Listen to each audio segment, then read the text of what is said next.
Hey, what's cracking, y'all? You already know what it is. It's your boy 16 to life, and I'm back like I'm on a parole violation.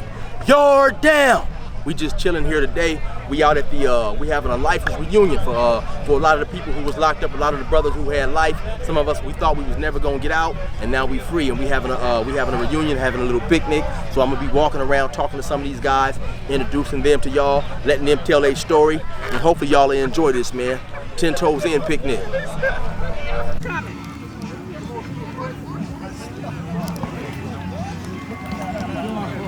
How many years you think accumulated? Girl, like 3,000. Come on, brothers. You say 10 toes. 10 toes. 2 toes. 2 toes. 10 toes in.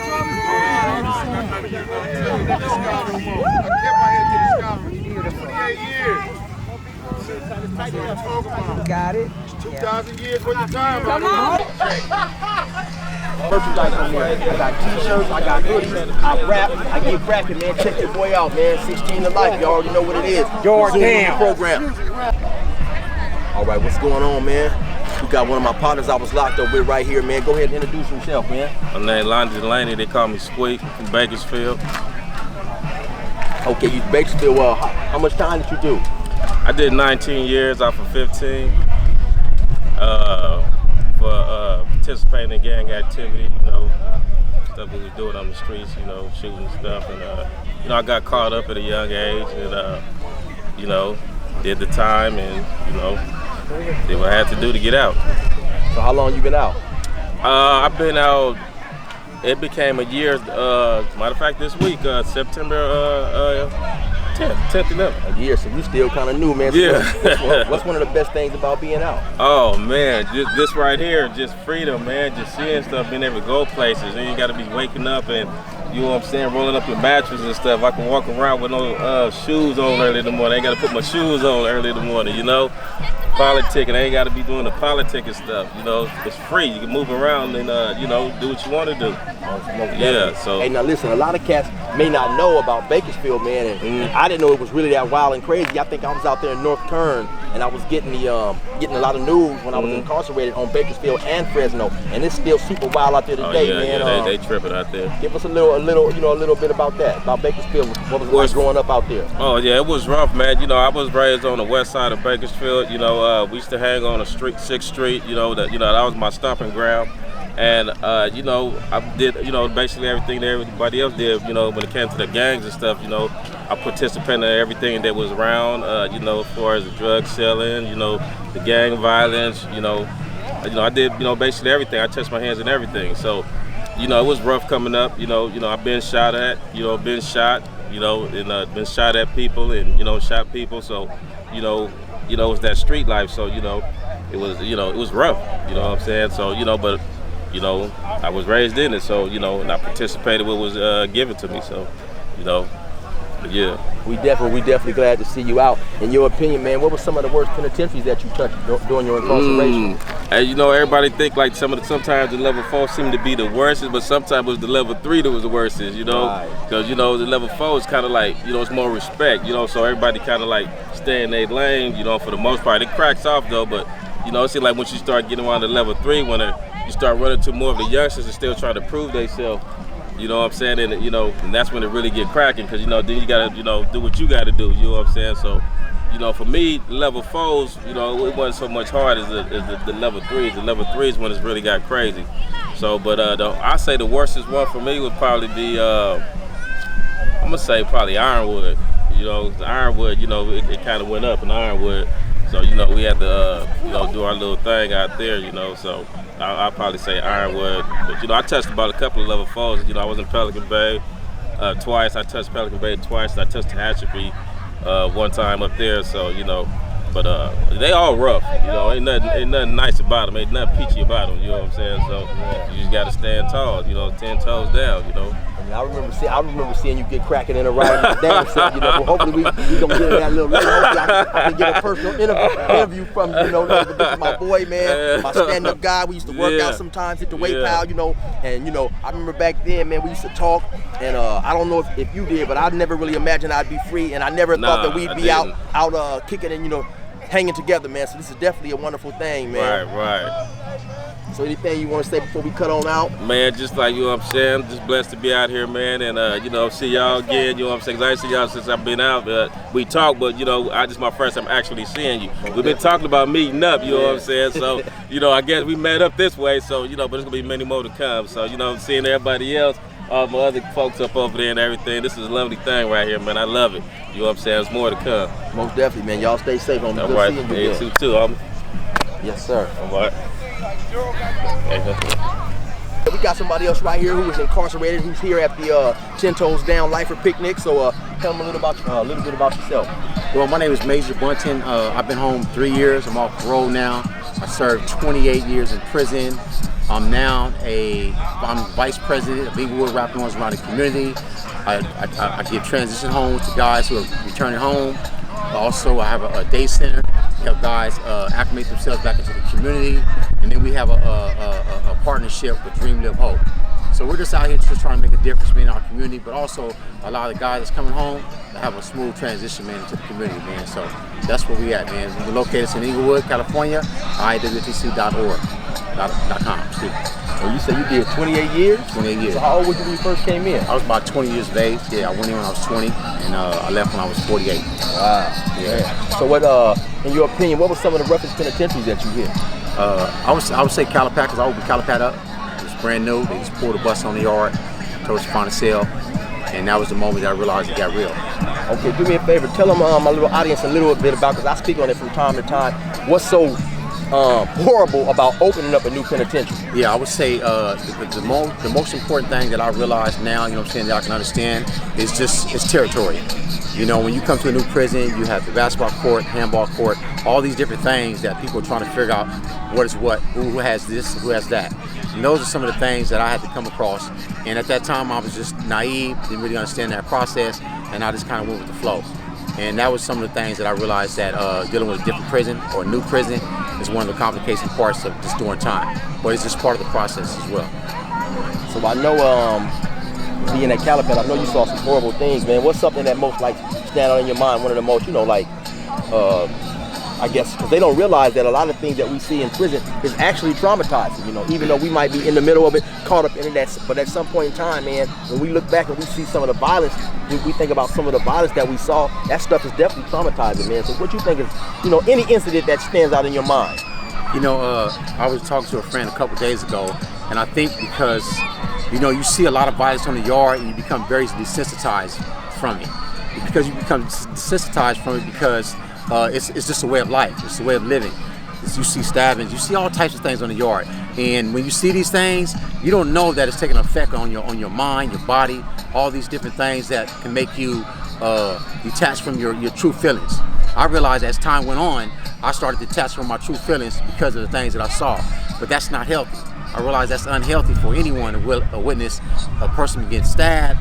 But the main thing that I say that took place was the 94, man, when the guys they ran into the program office, man, and got into it with the officers up there. That was I could say that was kind of traumatizing because it was a whole different ball game.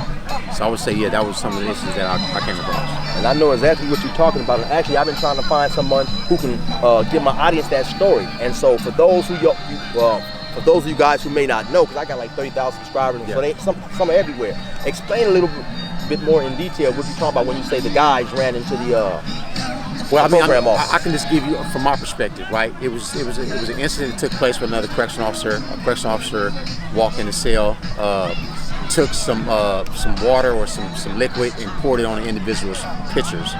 And at that moment, that guy got frustrated. He talked to his friends, and they decided to retaliate on the officers. And that's what took place that particular place at that institution. To give more details, I can only give you what I know and what I saw, you know. So that's what I realized in that situation. Right. And for those of you guys who may not know what he's talking about basically you're talking about when the East Coast Crips ran up in the program office. For those of y'all who don't know what the program office is, that's basically where you got the captains, the sergeants. That's where they do their they daily operations. And so basically the Crips got tired of it. They ran up in there. They didn't go up in there to do no talking. They went up in there and started stabbing, and they tore the place up, you know, and it got real active up in there, you know. And Calif.ex was a very, I've never been there, but to my understanding, Calif.ex was a very, very ugly prison full of a lot of violence, a lot of, you know, a lot of prison stuff damn near on a daily basis, stabbings, fightings. And if you notice now, right, all level 4s now, they have a gate now that they close off now. That's the reason why they close that gate off in all level 4s now to the program office or any other area that's close to the program office because of that incident. So if you look at High Desert, all these other prisons, because I work inside the prisons now. You know what I'm saying? I teach theater inside the prisons. Just got back from Avalon 2 days ago. So I'm able to go back in and kind of see the work that helped me come home and so forth. And it's a different environment now. But from what you were saying, it was definitely tough for us to survive in those days. You know, there was you in or you out, one of the two. There was no middle ground. There was no gray area. You was gonna be with it or you wasn't. You know, and fortunately I survived that. You know, through the guys that taught me how to survive in prison. And unfortunately, I'm here to say that, man, it's not a good sight. But I had to do what I had to do to survive, period. Were you affiliated? Yeah, absolutely, yeah. I should be affiliated in Inglewood, California. Okay. Yeah. Hey, well, I appreciate you, man, giving me your little spiel. I most definitely want to get with you in the future if you're willing and do a longer, in-depth story, man. You know, you definitely sound like you have an interesting story how you got out. Because a lot of us say we ain't never going back. Yeah. But you went back. But you went back to help. And that's something that's extremely commendable. Yeah. You know, because a lot of people think that because we talk about these experiences, that we still don't care about what happens to the other youngsters, and we don't want to see them in our position. You know. Absolutely, yeah. Hey, I definitely commend you, man. And, you know, I appreciate you for talking to me. I definitely want to get your information. Yeah. And one thing I want to say, man, is that I'm part of a program called the Actors Gang. It's ran by Tim Robbins. If you heard of the movie Shawshank Redemption, that's the program that I work for. So I go into the institution and we teach theater. We allow the guys to experience these characters through emotions and so forth, and they're able to kind of discover some of the things that they went through when they were in prison or out of prison. So that's a program you can look up. It's called the Actors Gang. And then another program I'm part of is called Pt.1. Pt.1 is another program. This is something I want you to check out. What we do is we take virtual reality into the prisons and allow guys to see the future. And so when they come home, they can have a better understanding of what's out here now. So we just did a pilot program at High Desert. These guys had no programs. We was able to bring the programs to them and all the classes and so forth through Calif.ex.com, man. So you can check us out on any social media platform. All right, thank you once again, man. Yes, sir, man. All right. Man, great stuff, man, that you're doing too, man. I've been checking you out too, man. Thank you, I appreciate it. Yeah, I want to pull it up, man. You got a card or something? Yeah, I got a card, man. So you pull it up, man. Yeah. It's about like this is my testimony. Right. And they fail to realize too that, you know, by us doing so long, that was a part of our life. You know, 24 years is a lifetime. 20 years, however much done you done, 16, 17, 18, that's a lifetime. 30 years, that's a lifetime. So got a powerful story. As much as we want to try to get this shit out, it's our life. You know what I'm saying? So yeah, come on in, man. What's your name? I'm City. City? You got a powerful story, man. City.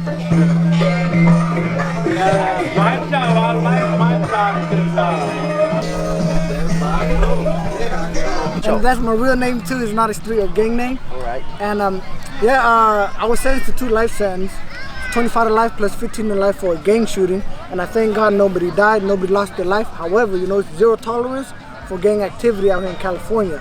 So because an innocent bystander was shot, I was severely sentenced. So I started my prison term right in High Desert level 4. And when I seen your shirt, right, immediately it caught my attention because I was there when like 2 people got shot by the seal from the tower. You know, I remember some stabbing was taking place in the yard. You know, and then while it was going down, it was the South Sider taking care of their own. And while it was going down, you hear all the CO, you know, like hitting him, telling him to stop, but he won't stop. Then next thing you know, you hear them all say, "One in the hole, one in the hole." They all jump back. And then you hear all the South Sider, "Hey, stop it, roll away, stop it." Next thing you know, pow! The dude got shot right there, you know, in the yard. And that it just reminded me of the whole look, everything, the tower, it just reminded me of that. And so it was crazy, man.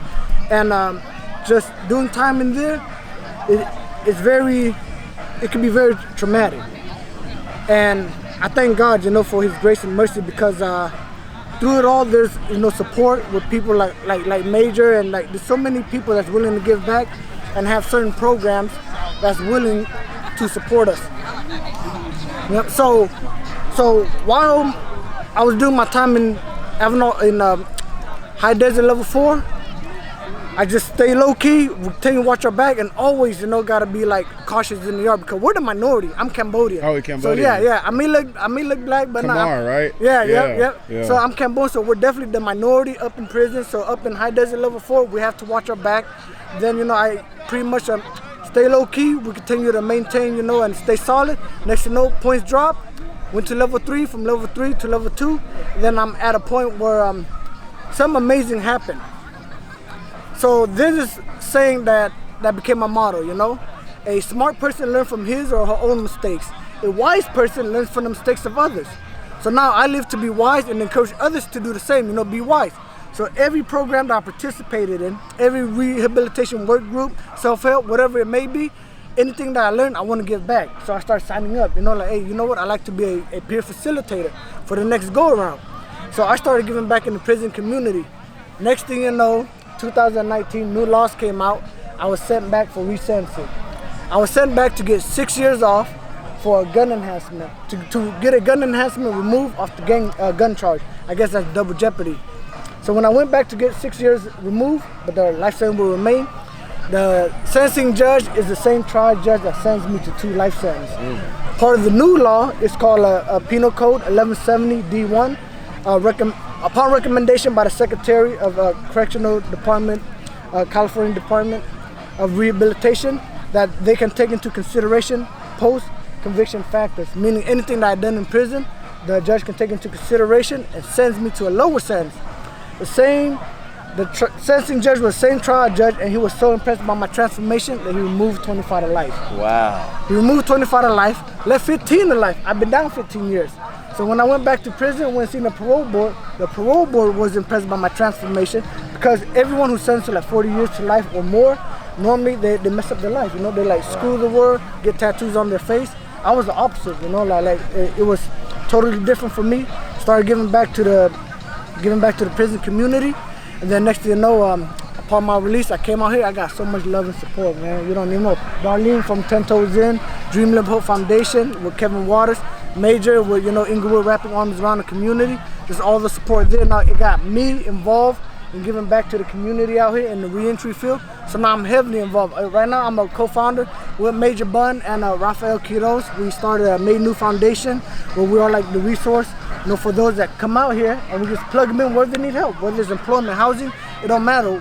Whatever field they need help in, we're here for them, and just to provide the support. And I just want to thank you also, man, what you're doing, providing the information that's needed to bring that awareness.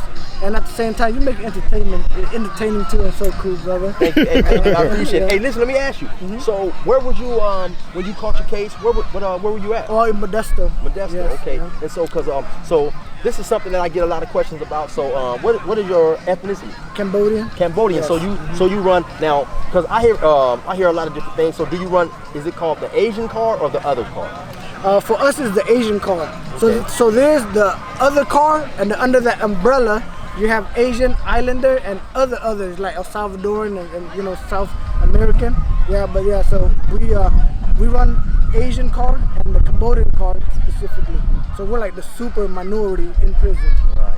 And so I definitely want to get with you a little later if that's possible, yes, and definitely. do a more in-depth interview, because I get a lot of questions about the Asians, the others, and all that type of stuff. And your story sounds extremely interesting as well. So man, I'd like to thank you, man, for tapping in with me. We got City. Hey, I got a question. Ask it. Yeah. Okay, I've always wondered this. With the Asians, when you have Asian boys in like TRG, do they come together on the yard, or they still hold that beef? Mandatory. I have homies that have shot and killed each other, homie. And then like in the yard, we have to come together. So that was one of the things that we seen. One of the faulty beliefs that we seen, that we were living out here. That we're out here, we're killing each other. Then on the inside, you have to back each other up, and then you have to establish that bond. And it's crazy because I've seen enemies in the streets that come together and then unite and they speak about making a pact, coming out, and making that peace. And I've seen that, the older guys coming out, it has to be peace because we back each other up in there. You think it's possible for them two to come together? Yes, for the mature older ones, yes. But then those, yeah, definitely, because I seen it. seen it happen right now. Yep, I seen like enemies, you know, like who came out, OGs that's coming out, and now they're working together to give back to the community. So yes, definitely. All right, so once again, man, we got City.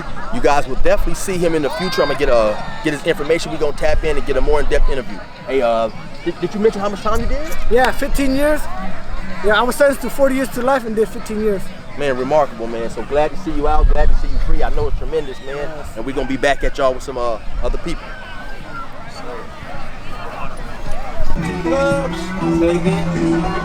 And then yesterday was my last day until my granddaughter said, "Gee, Dad, can we go get a Slurpee?" Let's go. Any excuse. Man, let's go. And that brother in the gray shirt right there looks familiar. What's his name, man? Smoke. No. From where? It's almost He's out of Watts somewhere. It's like it's close to the house.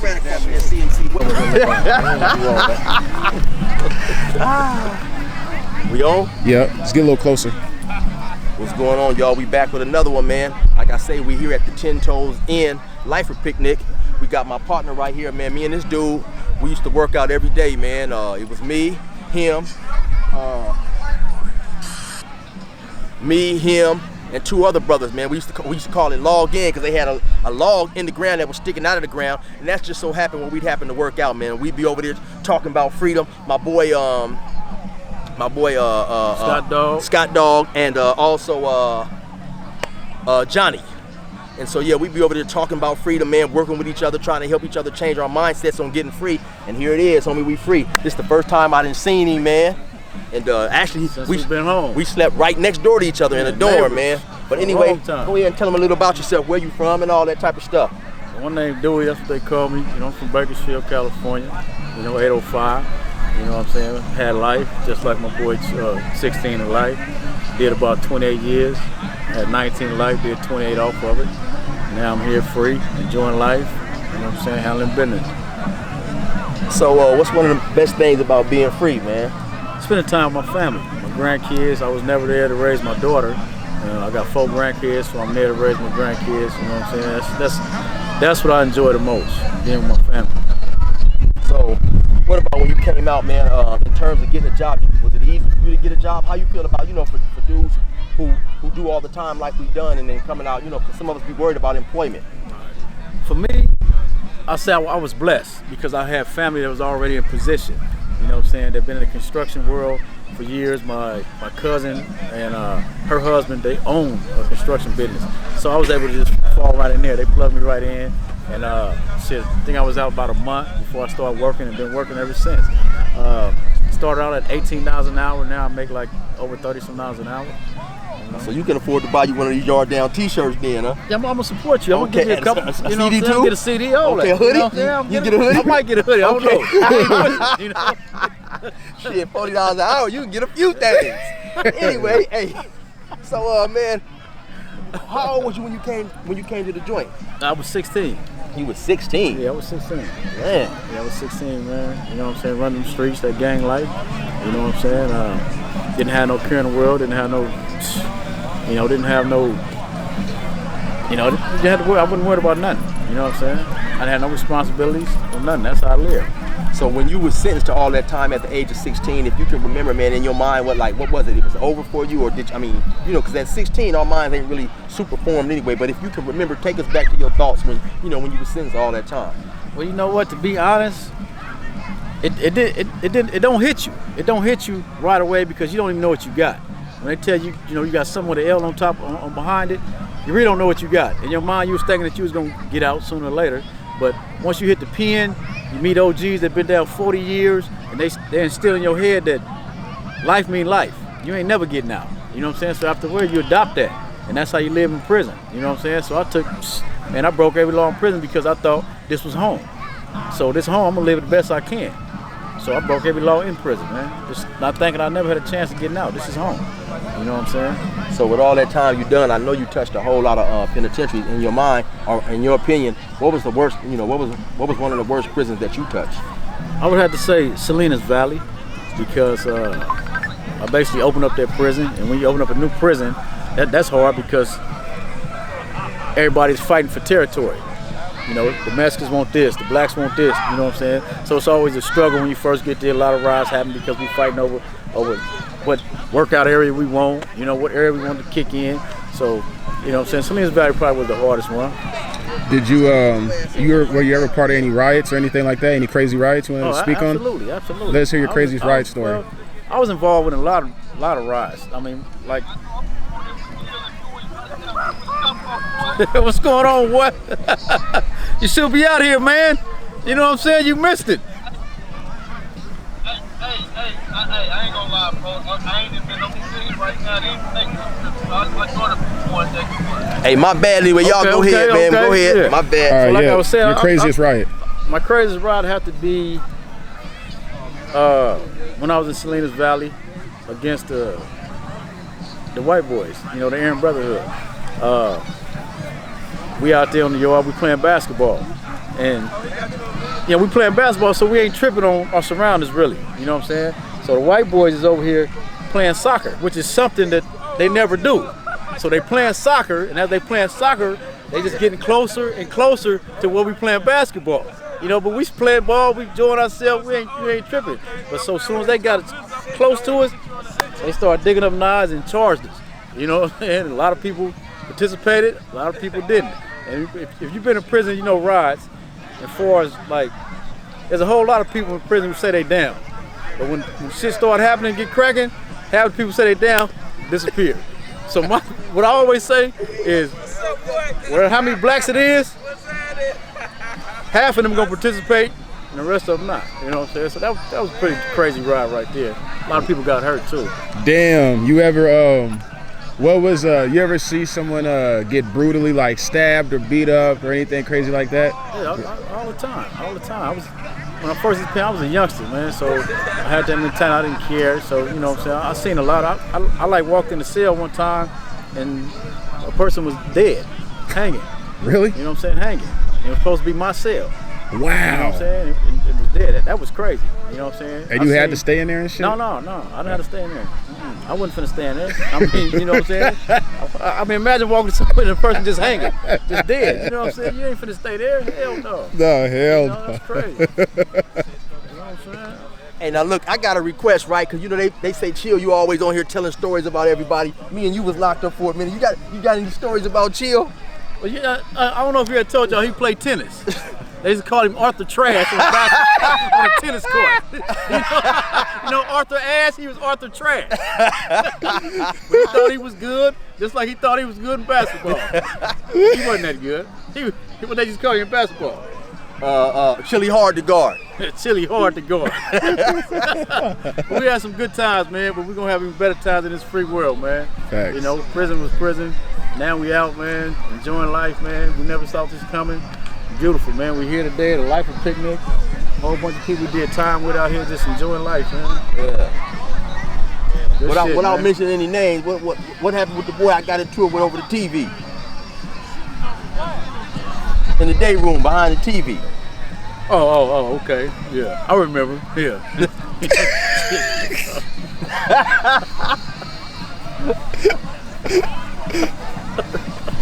So you know, Chill active. Chill got active. He don't be playing when he be telling y'all shit. Chill gets active, man. And Chill got active on that young man. And I bet he wish he wasn't playing with him no more about that TV. You know what I'm saying? Had no more problems after that. You know what I'm saying? So yeah. Oh. Yeah, man, it's all good, man. I'll probably give y'all that story one of these days, man. Also, you were supposed to have my back too. Remember, when I got into it with the other fool, man. You supposed to what was accountability partner. You in there watching the football game. Well, you know, hey, I'm a sports freak, man. I'm a sports freak, man. You know what I'm saying? When sports on, hey, I'll chill you. I'll let you later. I'm watching sports. Don't bother me. You ain't no business messing with that guy. Yeah, man. But it's all good, man. It's my boy. I'm hopefully trying to get a hold of him and get a longer story in depth with this dude too, man. You know. But anything you want to tell him before we leave? Man, well, I just want to send a message to all the lifers that's still in prison, man. Man, it's beautiful out here, man. It's beautiful out here, man. You know what I'm saying? So whatever you do what you need to do, man, to get out here to this freedom. So what he's saying is, leave the cell phones alone, leave all the bullshit that you're doing in there, because when you get out here, if that's what you still want to do, you can do it. You know, you can have a million cell phones. I used to dream about having a cell phone, man, and now I can have as many as I want to, you know. Without looking over your shoulder. It's good out here, man. It's good out here. Hey, come on in here, man.